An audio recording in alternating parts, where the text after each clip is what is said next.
bienvenidos. Feliz 2020. Así es. Empezamos Feliz este año nuevo. un poquito tarde, ¿verdad? Pero bueno, ya estamos bien descansados. Míranos. Después de 2 semanas en los que la vida se cruzó, pero ya estamos aquí de regreso. Hemos vuelto. Discúlpenos por tener vida privada. Sí, la verdad. Bueno, hemos vuelto. Bienvenidos a su programa favorito, Los Amos del Multiverso. Ese mero. El original. ¿Hay más? Pues sí, el programa de radio, pues. Sí, cierto. Que es el spin-off. Mira, qué complicado se ha vuelto esto. Bueno, en fin, pues esta semana comenzamos, ahora sí, el 2020, es nuestro primer programa del 2020. Pues técnicamente ya es la segunda semana del 2020, entonces, como lo habíamos manejando desde el año pasado, cada segunda semana hablábamos de... El club de lectura. Ese mero. ¿En qué consiste el club de lectura? Pues bueno, cada mes vamos analizando, pues vamos desmenuzando así, ¿no? Que una historia, un número en específico, para que no digan, hicimos nuestro resumen, no sé, de Watchmen en 20 minutos, ¿no? Así es. Porque pues merece más, ¿no? Merece más. Así es. El año pasado ya ven que lo hicimos con All Star Superman. Ahora sí, de Grant Morrison y de Frank Quitely. Para que lo chequen en nuestro canal, ahí están ya los 12. Los 12 son 12 cápsulas de media hora más o menos, o cada uno. Uh-huh. Y este año va a estar más divertido. Va a ser una obra maestra que se le considera un poco más que cómic, la verdad. Vean que casi es como un libro de fantasía.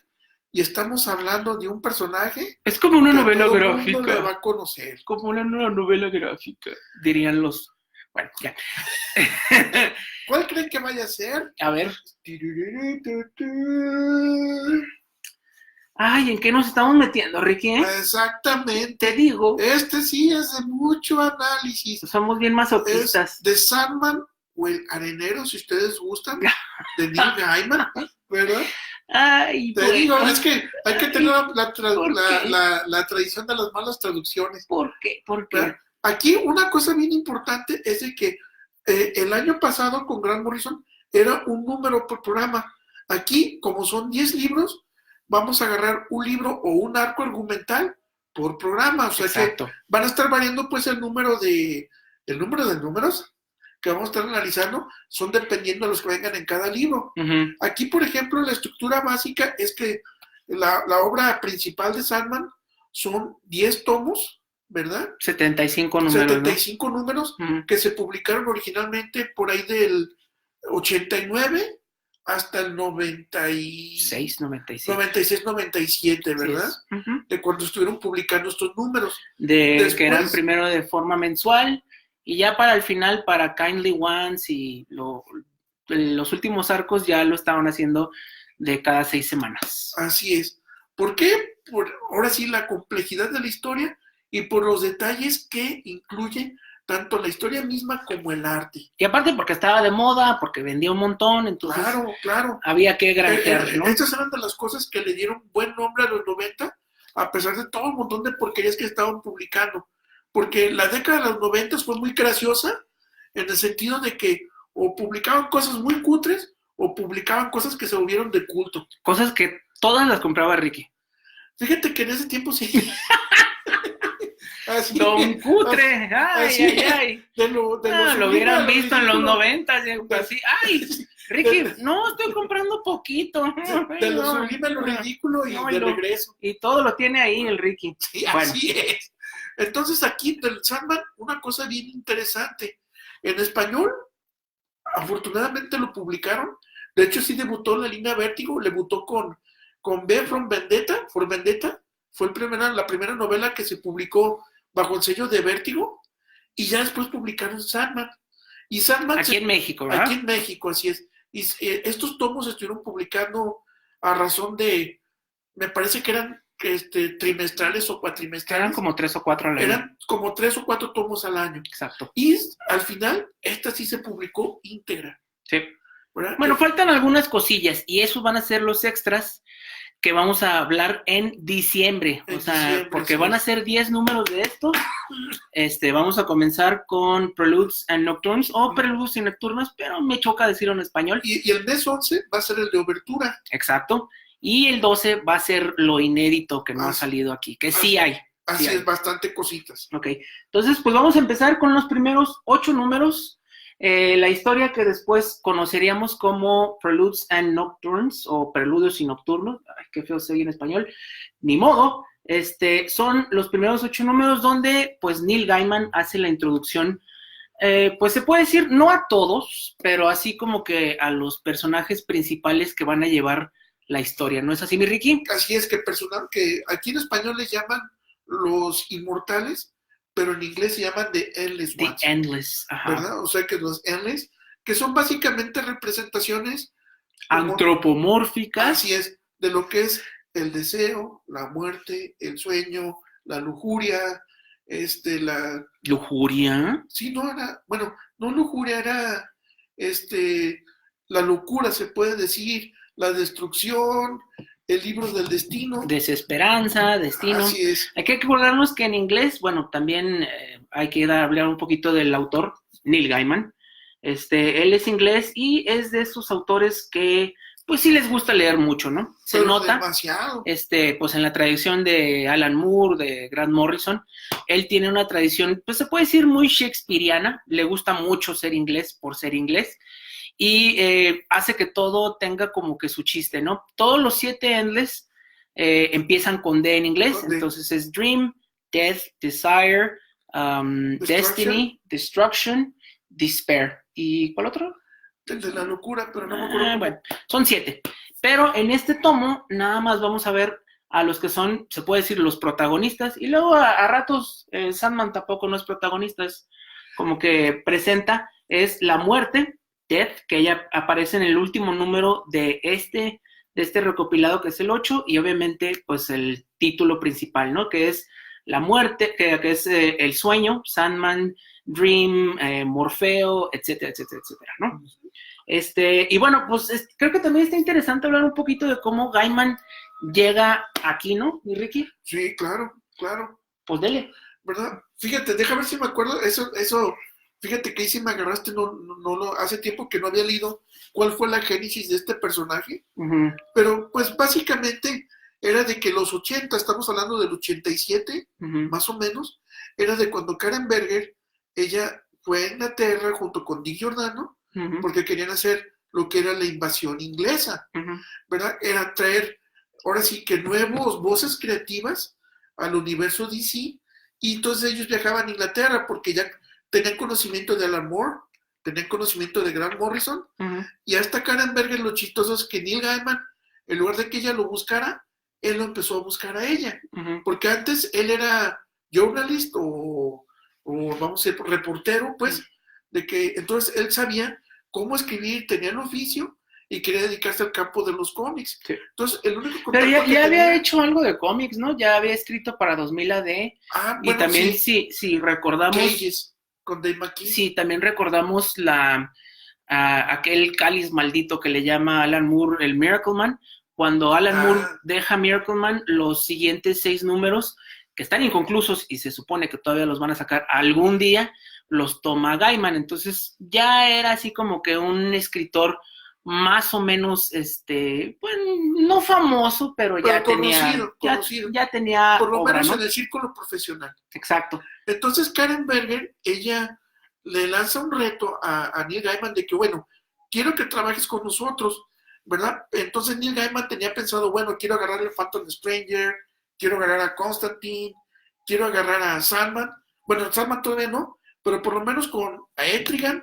Y resulta que en esos tiempos todos esos personajes ya tenían ellos o historias que eran ongoing, series regulares, o en el caso de Constantine era cuando iba a empezar Jamie Delano, que le estaba dando tratamiento, entonces no estaban disponibles. Sí. Entonces Karen Berger le lanzó un reto, ¿verdad? De que, bueno, necesitamos que crees un personaje, pero antes de que crees un personaje, necesitamos que agarres un personaje establecido de ahora sí que del establo de DC y nos demuestres lo que puedes hacer. Y siguiendo la tradición de Alan Moore y Grant Morrison, que agarraron personajes no muy conocidos, agarró uno que él decía Black Hawk Kid. Y le dijo, ¿qué? ¿Qué me estás diciendo? ¿El niño Black Hawk? No, Black Orchid, pero como lo dijo en su acento muy británico, Black Orchid, entonces es así como que quedó para la posteridad esa historia, ¿no?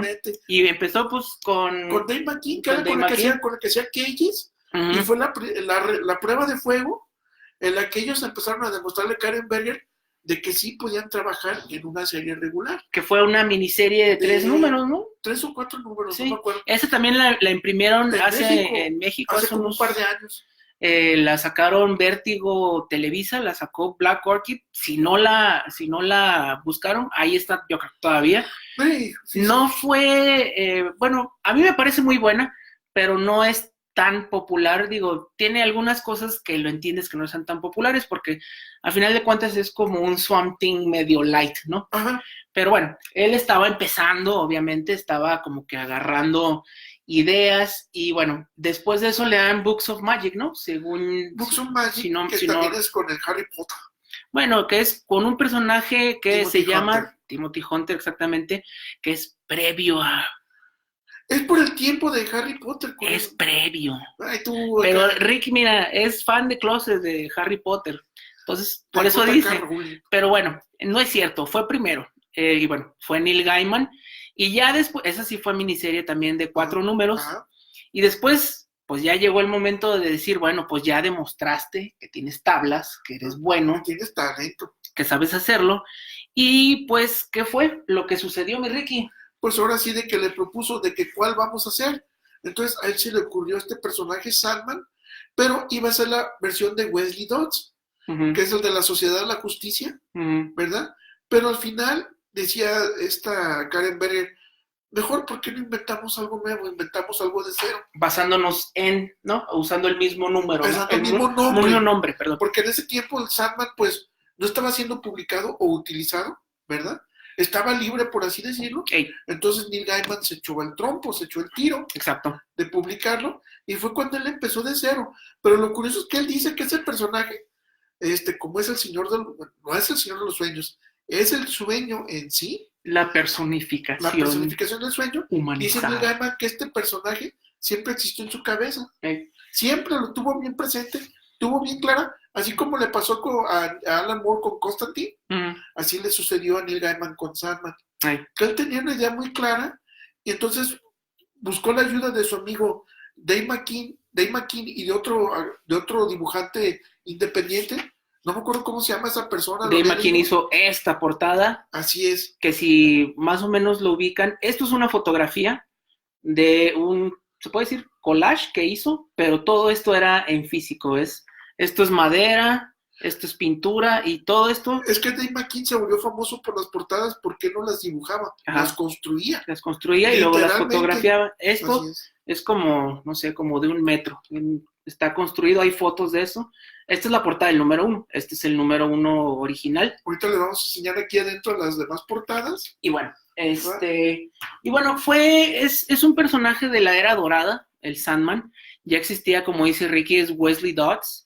Pero de hecho, la versión de Wesley Dodds, los creadores eran Garnet Fox y uno que se llamaba Bert, y no me acuerdo bien el apellido. Ellos eran los creadores de Wesley Dodds, sí, ¿verdad? Pero pues este es un Sandman completamente... Y también hubo una versión que fue como que un poquito más superheroica. La portada del número 2. Hecha por Jack Kirby, que era como Sandman y Sandy, que en los 70s, cuando Kirby regresó a DC, hubo como que otro volumen más de Sandman, ¿no? Si ustedes recordarán, era amarillo, la portada del 3, con rojo, y tenía su ayudante, ¿no? Que era Sandy. Bueno. El niño dorado. Y bueno, de todo eso se habla, porque sí se habla, en un punto o en otro, sí se retoma, y bueno, se empieza a crear una nueva mitología desde cero, pero muy interesante, basándonos en ese rincón de la magia que ya existía en el universo DC. ¿Por qué? Porque ya se utilizan personajes que ya existen, como precisamente pues el Sandman, la bolsita de polvo que tenía, pues se dice que viene de este personaje. El primer enemigo de este personaje, de esta historia, es el Doctor Destiny, que era Dr. D. que el Doctor D o el Doctor John Destiny, Dee. que era un enemigo de la Liga de la Justicia de la Era de Plata. Y de hecho ese personaje se relanzó cuando Grant Morrison iba a empezar su run de la JLA. Él fue el primer personaje que se llamaba Sueños de una noche de verano, por cierto. Y bueno, también otros personajes que eran ya muy conocidos en los 70s y en los 80s eran los hermanos míticos, Caín y Abel, Ajá. que eran los presentadores de la Casa del Misterio. Y la Casa de los Secretos. House of Secrets, House of... ¿qué es el otro? House of Secrets and House of Mysteries. Ok.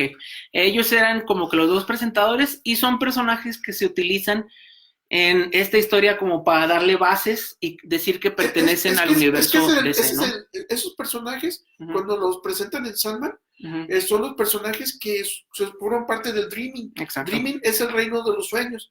Y esos personajes eran Caín, Abel, Eva y su cuervo, que era Matthew, si mal no me acuerdo. Sí. Y Lucien, que era el bibliotecario de la biblioteca donde se contenían todos los libros que se habían soñado, pero que jamás se habían escrito. Son la biblioteca de las historias no escritas.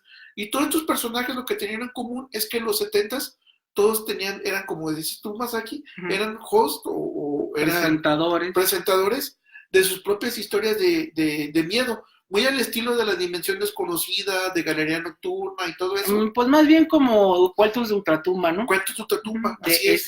Al estilo Elvira, todos esos personajes fueron presentadores de sus propias revistas en la década de los 70. Pues hay que darle, mi Ricky, porque ya va un chorro de tiempo y no hemos empezado con la historia. No, es que está bien extenso. Bueno, pues la historia básicamente arranca. Número 1. ¿Verdad? En el número 1 es de que, como arranca la historia, básicamente es que Sandman lo hacen prisionero, ¿verdad? Pero ¿de qué año estamos hablando? ¿Dónde, mi Ricky?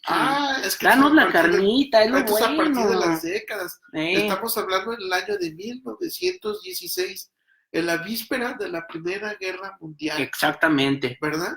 Entonces aquí hay un personaje que se llama... ¿Cómo se llama el personaje? Se llama... Ay, no me acuerdo cómo se llama. Mr. Burgess. Ajá, Meredith Burgess, que en realidad es un actor que salió en Rocky y que salió en varias películas. Pero no se llama Burgess Meredith. Sí. Era al revés, el que le hacía del pingüino en la serie de Batman de los 60s. Y este personaje está basado indirectamente en Aleister Crowley. ¿Quién es Aleister Crowley? Pues básicamente era el ser más detestable del siglo XX. Ay, no es cierto, mi Ricky. Es lo que él se autopromovía así. Sí, pero pues eran puras patrañas, puras paparruchas. Era como él se vendía. Y este personaje, que sí existió, Aleister Crowley, claro, él era como un medio mago, medio brujo. Magazo. ¿Verdad? Como Beto el Boticario. Sí. Pero con dinero. Tenía mucho dinero y bueno, también era de esas personas. En el principio del siglo XX, en los primeras 2-3 décadas, estuvo muy de moda todo eso de los clubes ocultos, la gente que no tiene nada que hacer. Ahorita toman vino y tragan carne, pero antes se ponían a hacer sesiones espiritistas. Este hombre se hizo muy famoso precisamente por eso.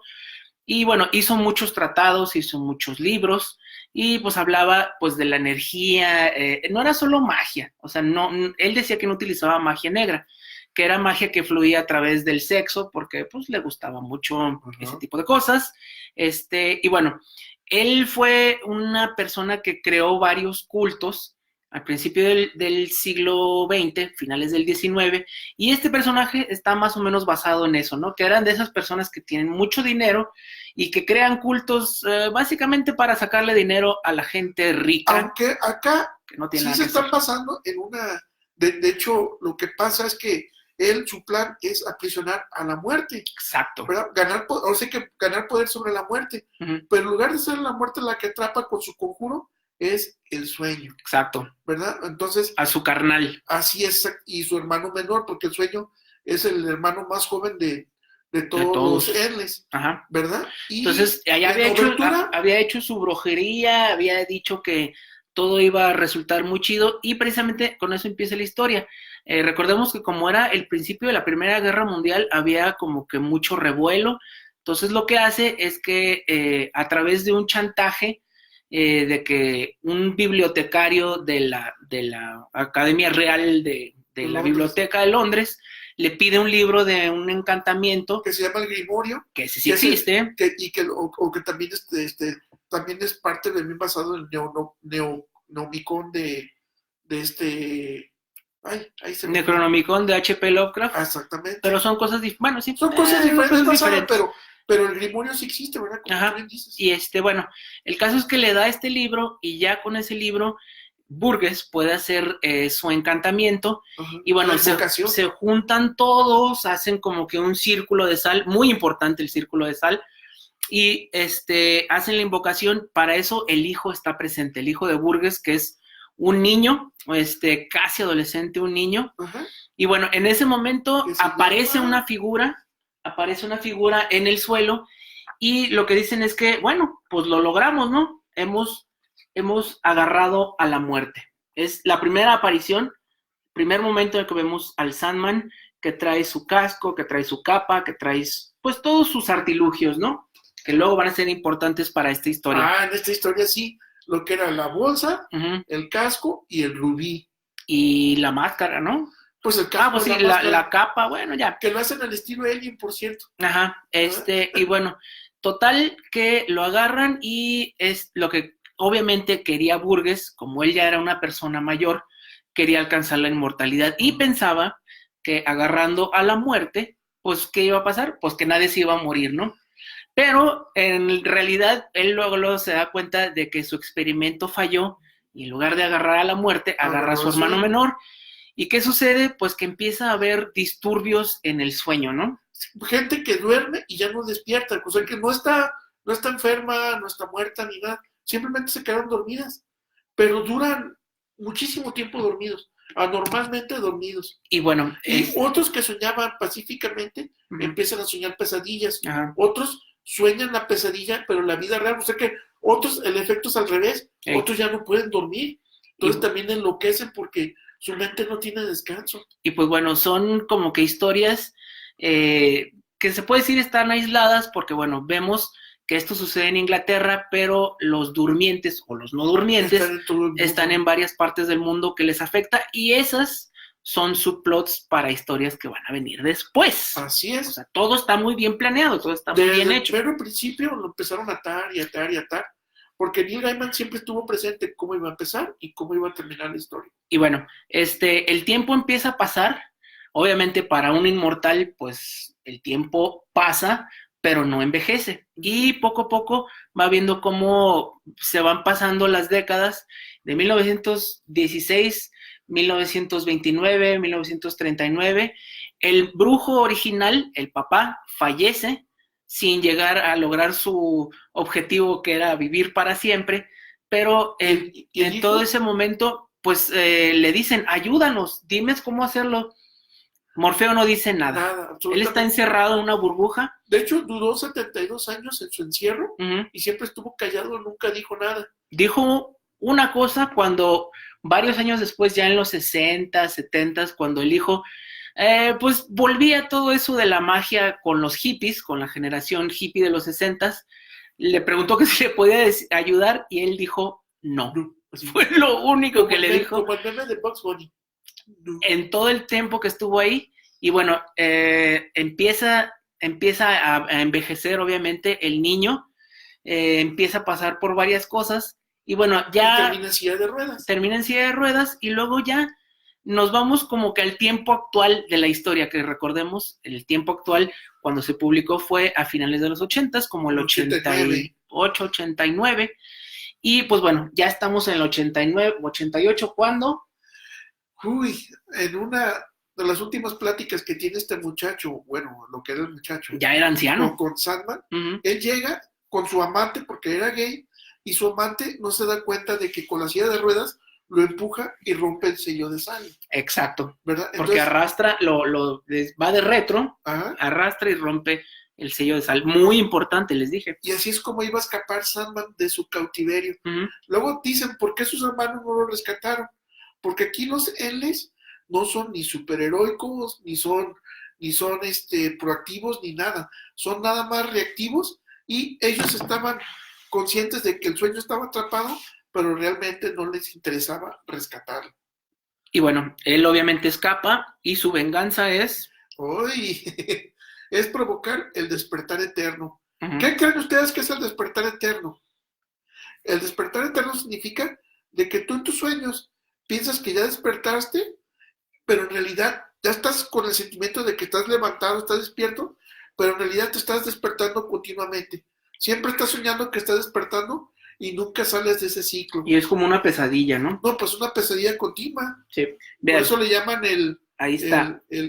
el Eternal Awakening, uh-huh, que es el despertar eterno. Exacto. Que sueñas que despiertas, pero jamás despiertas. Y te despiertas de manera horrible y te das cuenta de que estás soñando, y te despiertas de manera horrible y te das cuenta de que estás soñando, y así sucede, ¿no? ¿Verdad? Y bueno, los siguientes números, ¿de qué tratan? Los siguientes números es cuando Sandman primero va a reconstruir su mundo, su reino del sueño, ¿verdad? Hey. Y cuando va a rescatar lo que era la bolsa, lo que era el casco y lo que era el rubí. Exacto. Son los siguientes números. Ahora, en la bolsa, ¿qué es lo que tiene de extraordinario?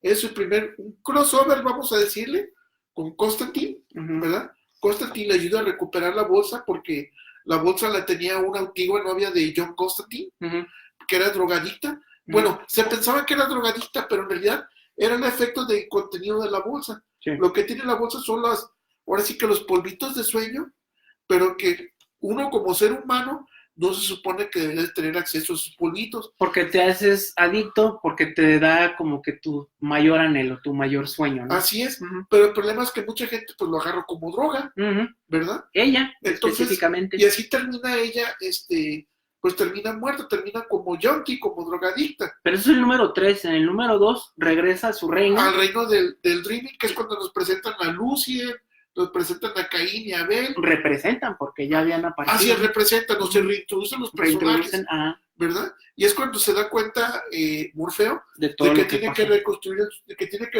su reino, sí, porque está en ruinas, se está cayendo, entonces él se da cuenta que tiene que recuperar las 3 cosas, ¿verdad? Y en ese momento va con las 3... Ahora sí que con las Hecatai o las Furias, ajá, ¿verdad? De que son... es The Witch, The Crone and the Damsel, o la doncella, la bruja y la vieja. Exacto. ¿Verdad? Y les pregunta, oigan, pues ya llegué hasta aquí, ¿qué pasó con mis cosas? Porque las necesito, para reinar de manera efectiva, porque todo se estaba cayendo, o sea, y también la gente seguía con esos problemas de sueño, les pregunta, ¿dónde están mis cosas? Y bueno, ellas nada más pueden responder 3 preguntas, ¿no? ¿Mi Ricky? Ajá.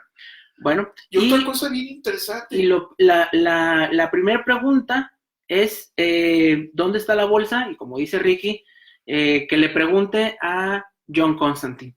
La segunda es algo que sucede en el primer número, que uno de los seguidores de Burgess se lleva la máscara, se la lleva a América, pero bueno, en ese inter se pierde. Y el tercero, que es la joya, lo tiene un enemigo de la Liga de la Justicia. Que se llama John Dee, o el Doctor Destino. Y aquí los vemos los 3. Y bueno, pues empieza lo que le llaman el quest, o su búsqueda. Con el primer número, el Ricky, pues ya lo mencionó. Si va con John Constantine. Sí. Los dibujos para que vean. Porque los dibujos de los primeros 3 números son Sam Kidd, y el tintador es Mike Dreamberg. Uh-huh. Pero Sam Kidd, al final del número 3, él sintió de que pues no estaba funcionando. Esto no va a ningún lado. Exactamente, se desesperó el tonto y es como si hubiera vendido sus acciones de Apple. Exacto. ¿Verdad? Entonces, baratas. No se salió antes de tiempo el soquete, sin imaginarse el impacto cultural que iba a tener esta obra, ¿verdad? Muy bien. Entonces los primeros 3 números se lo avienta Sam Kidd, uh-huh, y a partir del 4º número hasta el 8º se lo avienta Mike Dreamberg como dibujante. Hey. Y entra un nuevo tintador que se llama Malcolm Jones III, uh-huh, que ese, por cierto, tuvo un final muy triste, se murió muy joven, porque se suicidó. Ok. Bueno, pues en el número 3 ya hablamos de lo de Constantine. Ajá. En el número 4, ¿qué sucede, mi Ricky? El número 4 es cuando él va a recoger empieza con la búsqueda del casco y va al infierno, ¿verdad? Para averiguar dónde quedó el casco, qué le pasó al casco. Entonces, básicamente el número 4 nos sirve la introducción a lo que es el infierno, lo que es el personaje de Lucifer. Y ese de la serie, ese mismo, ¿no? Es el mismo de la serie, sí es. Hey. Y también, pues nos narran de cómo recupera el casco y cómo se gana la enemistad de Lucifer, ¿verdad? Entonces... Que este número me encanta porque se llama Una esperanza en el infierno. Sí. Y es precisamente un concurso. El que tiene su casco es un demonio, pues... Se llama Choronzón. Ajá, que ha cambiado desde que él estaba encerrado, ha cambiado un poquito la dinastía de demonios. La jerarquía. La jerarquía. Y bueno, aquí la idea es que Lucifer, Morningstar, ya no tiene como que control sobre todo y ya son varios generales los que tienen eso. Entonces dice, pues yo no te puedo dar tu casco, te lo vas a tener que ganar. ¿Y cómo? Pues bueno, con un concurso que se llama Choque de Realidades. Choque de Realidades. Y bueno, a final de cuentas, bueno, vemos aquí cómo aparece el personaje Jack Kirby, el Demon Etrigan, y él es el que le va explicando cómo sucede todo. Al final, pues obviamente, mira, aquí está Morningstar, obviamente, que se parece a David Bowie. No, y está igualito al Tom Ellis. Sí, igualito. El actor que le hace de Lucifer. Y bueno, hablan precisamente de eso. Ay, de verdad, está basado se parece mucho a David Bowie. Y bueno, empieza el concurso y pues precisamente pues es como gana, ¿no? Que son como retos, adivinanzas. Sí, pero que se van reflejando en la realidad. En la realidad. Y hay un concepto que dice Choronzón, a ver, yo acá voy a destruir toda la realidad con antimateria y no sé qué. Ajá. A ver, ¿tú qué vas a hacer para rescatar todo? Pues tener esperanza.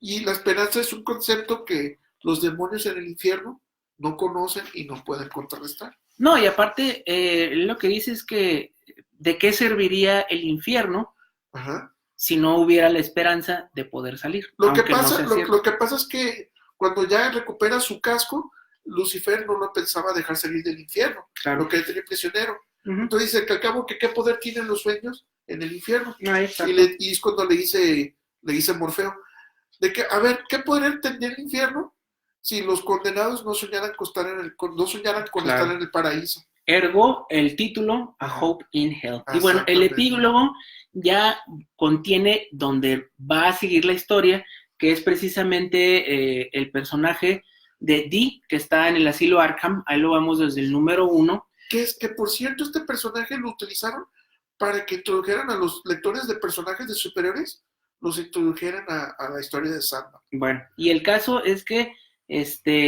ya llega le dan, ¿cómo está?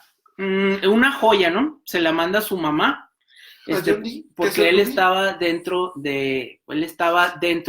del asilo Arkham. Aquí lo vemos que funciona como epílogo. Y recordamos que desde los 60s, el Doctor Destino o Doctor D tenía una máquina que se llamaba el Materiopticon, que era básicamente que hacía los sueños realidad, los hacía como algo físico, pues. Y entonces Gaiman, de una manera muy inteligente, lo cuela y dice que, bueno, era la joya la que hacía que funcionara la máquina, ¿no? Y bueno, obviamente cuando se apodera de la máquina, pues lo primero que hace es que se escapa. Y vemos ahí a ciertos personajes muy conocidos del asilo Arkham. Vemos al doctor Jonathan Crane, mejor conocido como el espantapájaros. Dice, vas a ver, vas a regresar. Y bueno, ahí hay como que una pequeña remembranza que tiene que ver precisamente con los nuevos dioses, ¿no? Con Mr. Miracle. Por eso esta portada se supone que es la número 5. Que es Scott Free, pero que se supone que es Scott Free, ¿no? Que se supone que es Mr. Miracle. Por eso como le pusieron en español, Oscar el Liberal. Y bueno, ¿qué más pasa, Ricky, en este número? Pues en ese número básicamente es de que empieza, ahora sí, se empieza poco a poco John Dee con su Ruby, empieza a alterar la realidad.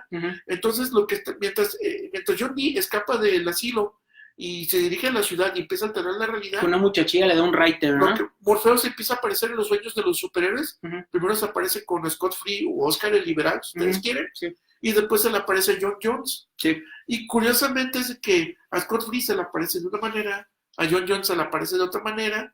Entonces va averiguando quién es Morfeo averigua quién es John Dee y qué le pasó a ese rubí. Exacto. ¿Verdad? Entonces aquí nos lleva a un par de números perturbadores, de uno que se llama 24 horas, Ajá. que pues básicamente es una historia de horror, ¿verdad? Yo creo que es de los primeros números en donde demuestra la fuerza narrativa que tiene. Ah, qué bárbaro. Gaiman, ¿no? Y lo bonito de Sandman es que no nada más es un solo género, son un montón de géneros. Y pues no se los vamos a expoliar, básicamente es un día del Dr. Dee utilizando su poder torcido sobre un grupito de gente que no puede salir de un lugar, como digamos el ángel exterminador de Luz Buñuel, que no pueden salir de ese lugar en 24 horas y es todo lo que pasa porque estaba utilizando su fuerza sobre ellos, ¿no? Bueno, estaba utilizando el rubí de la realidad, les alteró. Uh-huh. O sea que sus pesadillas las hizo que cobraran realidad, pues, para las personas eran reales y pues terminó muy mal, ¿verdad? Las cosas terminan bastante mal, como todo un zoológico. Ay, sí. Bueno, pero bueno, obviamente este uso del poder llama la atención de alguien que obviamente pues es el dueño de la gema, ¿no? Que la gema es una parte física de el Sandman, ¿no? De Sandman, así es. Entonces, así es cuando Sandman lo puede encontrar. Ey. Y lo curioso es que cuando lo encuentra, en lugar de vengarse de John Dee, como se da cuenta de que es una persona con serios problemas mentales, pues lo toma más bien como que lo ayudó a que...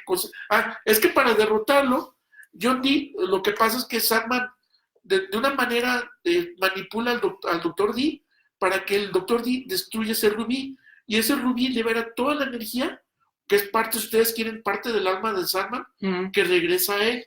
O sea que Sandman no recupera el rubí en sí, recupera la esencia de su poder que estaba contenida dentro del rubí, y para eso manipula al Dr. Dee para que lo destruya. Sí. Entonces... Es que hay que recordar todo el tiempo que estuvo Sandman, Morfeo, encerrado en la burbuja, todo ese tiempo él fue perdiendo poder. Y cada que él perdía poder, la joya lo iba agarrando. Y lo malo es que el Dr. Dee ese poder lo iba corrompiendo. Exacto. Entonces, digo, si tomamos en cuenta que el Dr. Dee estaba desde la era plateada, que eran como los 60s, pues se podía decir 60, que 70s. Ya tenía como 20 años utilizando el poder, por eso ya estaba tan trastornado y por eso tenía ya tanto poder, porque lo estaba jalando físicamente del poder del Sandman, ¿no? Ahí está David Bowie otra vez. Ahí tú que decías, Francisco, ahí se parece muchísimo. Y bueno, el último número, que ya es como la conclusión, ¿no? Se puede decir. Del primer arco argumental. Del primer arco argumental. De este número en especial que vamos a hablar, es bien importante porque es cuando Neil Gaiman dice, por fin encontré la voz, mi voz que me va a utilizar, que voy a utilizar para el resto de la serie. Porque al principio era como decían ellos, como un pastiche de Alan Moore, ¿no? No, le decían que era, en inglés se llama plot driven, o sea que era una historia llevada, argumental, pues, con un sentido argumental, y a partir del 8º número que se llama El sonido de Susanas, en lugar de ser una historia con arco argumental, se volvió una historia de estudio de carácter, ¿verdad? Lo que le llaman mood and personality. Se trataban historias que desarrollaban a caracteres de cero. No, y aún así, o sea, te das cuenta de que ya temáticamente se aleja de lo que había hecho antes. Superhéroes. Ya es como que encuentra su camino y ya no se parece tanto a lo que estaba haciendo Alan Moore en ese tiempo, ¿no? Ya encuentra como que su camino. Y bueno, aquí es un número muy importante porque vemos por primera vez ya al segundo de los Endless, ¿no? Y entendemos que nada, no es dream o sueño como él solo, ¿no? Que y este personaje que se presenta en este número fue tan popular o más popular que el mismísimo sueño, sí, que es la muerte. Correcto, mi Ricky. Que aquí curiosamente la representan como, también está bien llena de significados de ella.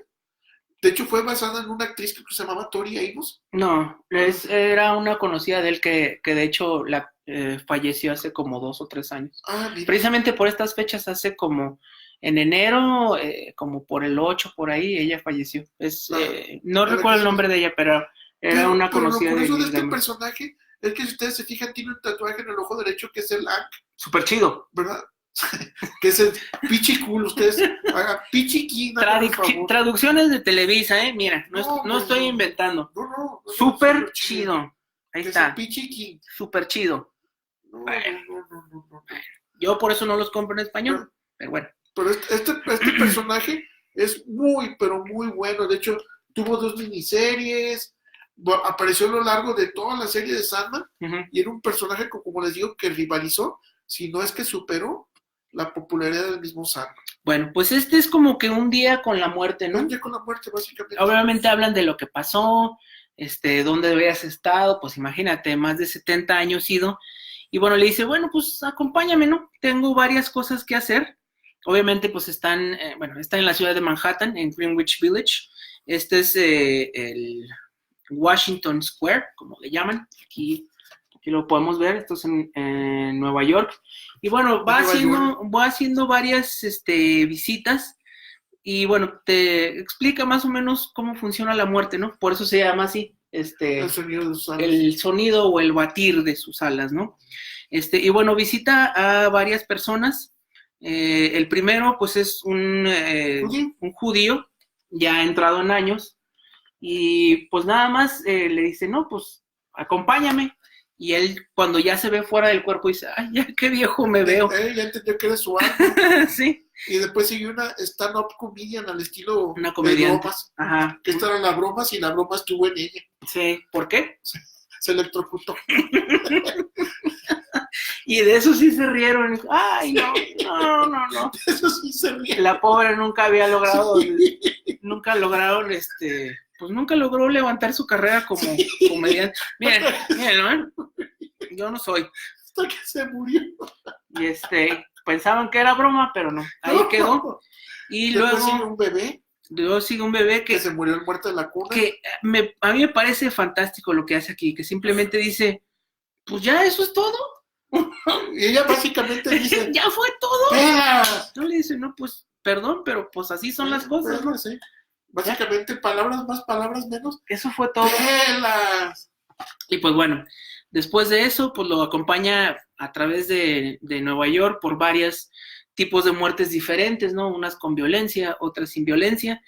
Y pues en ese momento, pues le dice que se tiene que despedir y hay un chico que estaba jugando fútbol ahí. Se llama Franklin. Y le dice, ahorita regreso por ti. Fíjate porque él le invita a salir, ¿no? Pero no, ¿y sabes lo que es peor? ¿Qué? Le invita, aparte de que le invita a salir, la primera vez que lo leí yo pensaba que era Franklin Richards. Ay, Ricky. Bueno. Pero universo equivocado. Pero no es. Más les vale que ustedes sepan quién es Franklin Richards. Sí. Bueno, y entonces, obviamente le dice, mira, sí regresó por mí, y efectivamente regresa por él, ¿no? Porque se murió atropellado. Atropellado. Y pues bueno, ahí es como que el final de este primer arco y el inicio de lo que va a venir, ¿no? Así es, y es cuando Sandman se convierte en lo que va a ser por el resto de los tomos. Ok.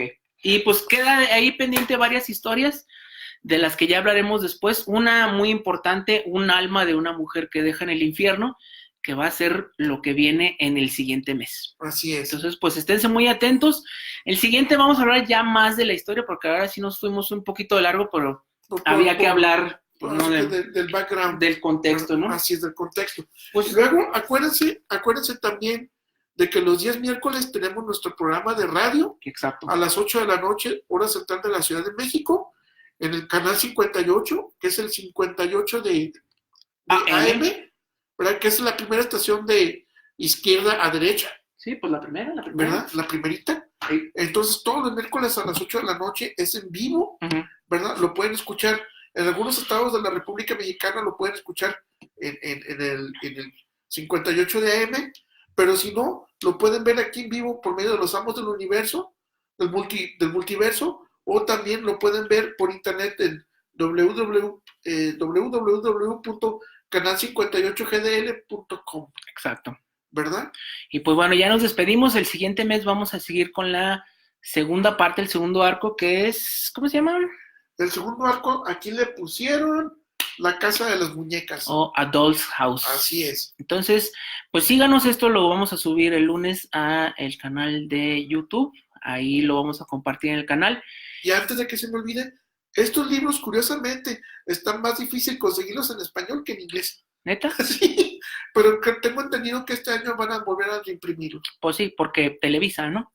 Bueno. Ojalá que ya con traducción ya menos... Pero bueno, hay muchas maneras de encontrarlo, lo pueden conseguir en inglés, en español de España, que también lo sacaron, estos de Televisa, que todavía andan por ahí, yo tengo esta que fue como que una recopilación, hay un Absolute, hay uno que son 2 volúmenes que están grandísimos, y pues también los originales, que pues el único que está medio complicado es que es el 1, pero de ahí en más, pues ya los últimos ya no. Y luego nótense la portada del número 1, no es Vértigo, es DC. Todavía es DC.